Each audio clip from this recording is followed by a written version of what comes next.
Ito na guys ang ating egg.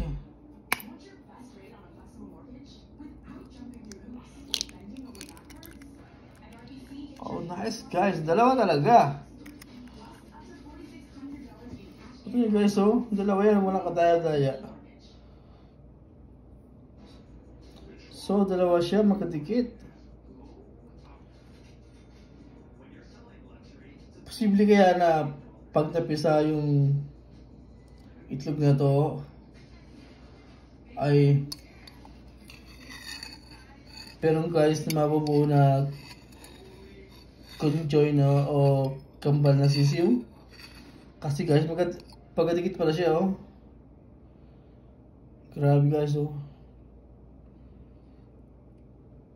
Pagkadikit siya guys.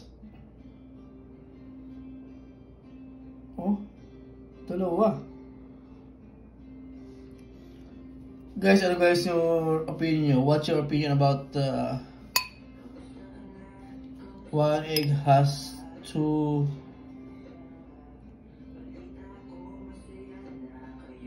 yolk inside? Is it possible to have a chicks or baby chicken that conjoined twin?